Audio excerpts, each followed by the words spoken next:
जैसे ही मैंने गाड़ी लगाई और चारों तरफ से घेर लिया, AK-47 थी हमारे स्टाफ पे, मेरे पे ग्लॉक थी, तो उसे ये लगा कि शायद UP-STF है। मैंने अपना आई कार्ड दिखाया पिस्टल के साथ। पिस्टल कनपट्टी पे लगाई? हाँ, मैंने कहा मेरा नाम विनय त्यागी और ये मेरा आई कार्ड, दिल्ली पुलिस का स्पेशल सेल।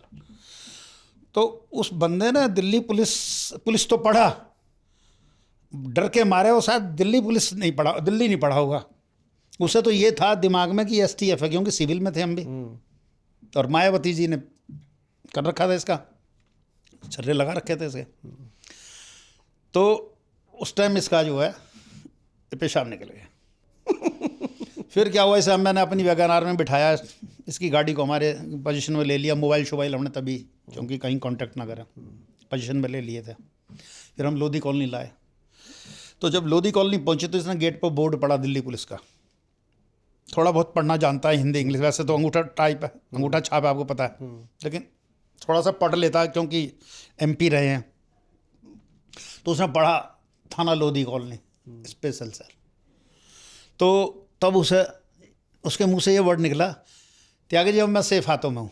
मतलब 26 किलोमीटर पड़ता है गालिब अपार्टमेंट लोधी कॉलोनी से, करीब लगभग 22 से 26 किलोमीटर। उसे तब तक यही था कि कहीं ये STF नहीं हो और कहीं ले जाकर ठोक ना दे।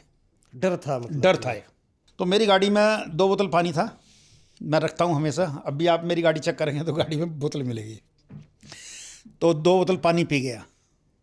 मेरे से बोला त्यागी जी पानी पी लूँ, मैंने पानी पी लो। मतलब ये देखिए 6 डिग्री टेम्परेचर। उस दिन मैंने एक घूंट पानी नहीं पिया ठंड की वजह से, रखता हूँ प्रिकॉशन की तरफ, लेकिन वो 2 बोतल पी गया।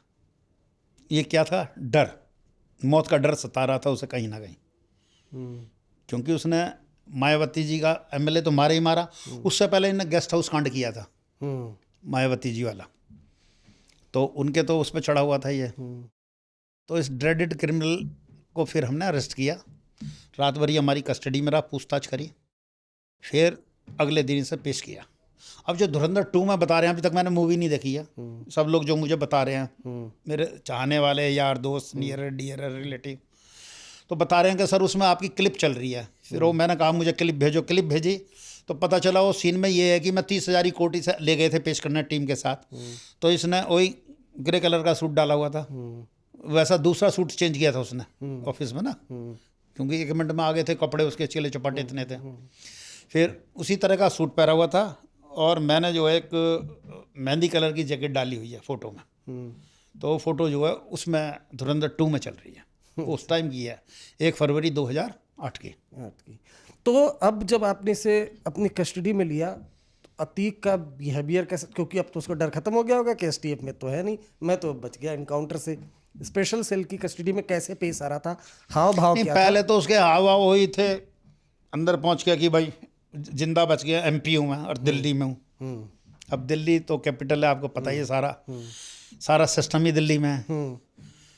तो उसे पता कि इसके साथ ज़्यादा कुछ तो होगा नहीं। और फिर हमने जो है, क्योंकि हमारे पास राजूपाल की इनपुट थी, तो हम सिर्फ उसी से ही रिलेटेड बात कर रहे थे। पूछा था आपने? तो उससे हमने पूछा भाई क्यों मर्डर किया, क्या आवाज़ थी, क्यों नहीं। कहता जी इसने हमारी जो है ना इमेज को हर्ट किया।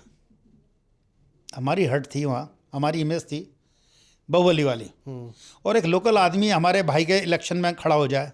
जब सीट खाली हुई तो इनके भाई खड़े हो गए, अशरफ, तो अशरफ जी हार गए थे, अशरफ हार गया ये राजूपाल से।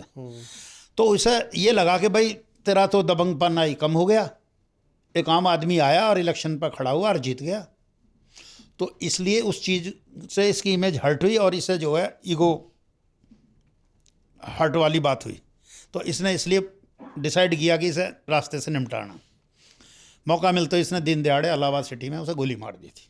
अच्छा, दिन दहाड़े मर्डर हुआ था। हम आपको बता दें कि दरअसल राजू पाल का जो मर्डर, वो उत्तर प्रदेश के इतिहास में बेहद खौफनाक मर्डर में से एक है। जब राजू पाल, बहुजन समाज पार्टी के विधायक, वो इलाहाबाद में एक मेडिकल चौराहा, जहाँ तक मुझे याद है, उस चौराहे के पास जा रहे थे, तब वो गाड़ी से जा रहे थे, उन पर हमला हुआ था, मेडिकल चौराहे पे मारी गई थी, कई गोलियां मारी गई थी। और उसके बाद जब राजू पाल की डेड बॉडी को अस्पताल ले जाया गया, तो शूटर अस्पताल में पहुंचे और स्ट्रेचर पर अस्पताल के अंदर राजू पाल को गोलियां मारी गई थी। इतनी भयानक तरीके से हत्याकांड को अंजाम दिया गया था और पूरे इलाहाबाद में, इस वक्त प्रयागराज कहा जाता है, सन्नाटा पसरा था। घंटों तक पीसीआर कॉल नहीं हुई थी। इस तरीके से राजू पाल की हत्या की गई थी। उसके बाद फरार चल रहा था दिल्ली में, स्पेशल सेल में इंस्पेक्टर विनय त्यागी जी ने और मेडिकल में गोली इसलिए मारी थी कंफर्म करने के लिए, कहीं उसकी सांस तो नहीं चल रही, कहीं उसकी सांस तो नहीं चल रही, कहीं बस तो नहीं जाए, इसलिए वहाँ जाके भी इसके शूटर ने गोली मारी। और चेहरा तो बिल्कुल ख़राब कर दिया था।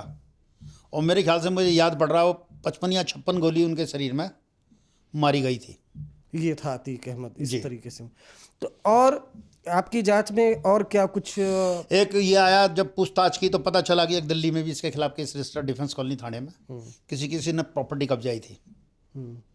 अब मुझे एफआईआर तो याद नहीं है, लेकिन इसने बताया हाँ जी प्रॉपर्टी का मैटर था हमारा, तो वो चल रहा है इस तरीके से ट्रायल पे, ऐसा कुछ बताया इसने। तब बताइए। तो हम जो है सिर्फ लिमिटेड उस पर राजू पाल पे कंसंट्रेट किए हुए थे, और वो केस लोकल पुलिस का था, तो लोकल पुलिस ने फिर इसमें किया होगा, बाद में एसटीएफ लेकर गई होगी। हाँ एसटीएफ, हाँ फिर उसे हमने पेश किया 1 फरवरी 2008 को तीसरी कोर्ट में।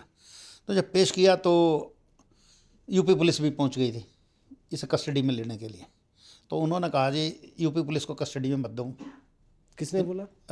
अतीक अहमद ने, कि मुझे इन पर भरोसा नहीं है, मुझे दिल्ली बॉर्डर क्रॉस करते ही निपटा देंगे एसटीएफ। तो फिर उसने रिक्वेस्ट करी कोर्ट से कि सर मुझे जो है 3rd बटालियन दिल्ली पुलिस की 3rd बटालियन जो है पेश करे, और वो हमें पेश करके आई इलाहाबाद। कोर्ट ने फिर उनकी रिक्वेस्ट मान ली थी, और वो हमारी दिल्ली पुलिस फिर पेश करके आई थी कोर्ट के थ्रू।